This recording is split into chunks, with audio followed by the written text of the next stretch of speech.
Yes, ni mtu wako Mungu Apostle Florian Jiala. Ni season nyingine ambayo Mungu ametupa tujifunze kitu. Na anataka nikufundishe kitu kinachoitwa nguvu ya kuchagua watu sahihi.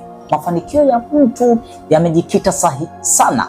Ni nani ambaye anamzunguka kwenye maisha yake? Wewe ili kufanikiwa haujihitaji peke yako. Unahitaji ni timu gani ambayo inakuzunguka? Ni watu wa namna gani ambao wanakuzunguka? Sasa hivyo kama unataka kufanikiwa kwenye maisha yako, lazima uwe na vigezo vitatu vya kuchagua marafiki.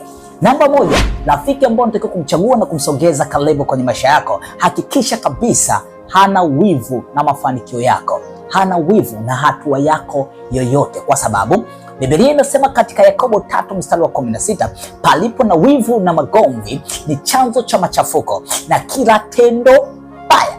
Kwa mtu akishakuwa na wivu, ni tayari kabisa ana uwezo kukufanyia jambo lolote, hasa akijua kabisa ana uwezo kuharibu labda hiyo biashara unayoifanya, ana uwezo kuharibu hiyo kazi ambayo unaifanya, hana uwezo kuharibu hiyo ndoa ambayo huko nayo, ndoa yenye furaha. Moja kwa moja atayatarget maisha yako kwa ajili ya kuyaondoa. Kwa chunga kabisa usichague mtu mwenye wivu kwenye maisha yako. Namba mbili, hakikisha kabisa mtu ambaye unakuwa naye karibu au unamsogeza kwenye maisha yako asiwe ni mtu mwenye hasira za haraka. Kwa sababu gani? Hauwezi ukajenga kitu cha mafanikio au kitu cha hatua pale ambapo unazungukwa na mtu mwenye hasira. Biblia imesema wivu na ugomvi.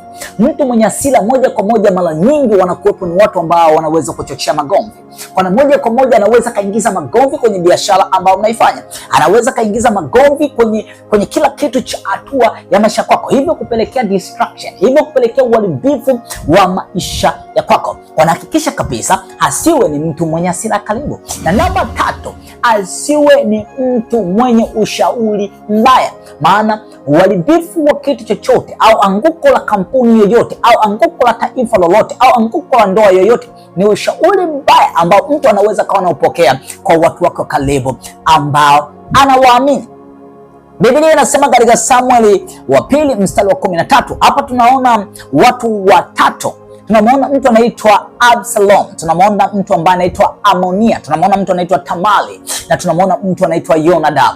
Hawa unamkuta Amonia alimpenda binti ambaye anaitwa Tamali na akamshirikisha rafiki yake wa karibu ambaye anaitwa Yonadab, na Yonadab akamshauri ushauri mbaya wa ambake Tamali, na alipofanikiwa kumbaka Tamali, ndugu ambaye anaitwa Absalom ambaye ni ndugu yake na Tamali akajua uovu huo, na moja kwa moja mwaka mmoja baadaye tunamwona Absalom anamuua Amonia.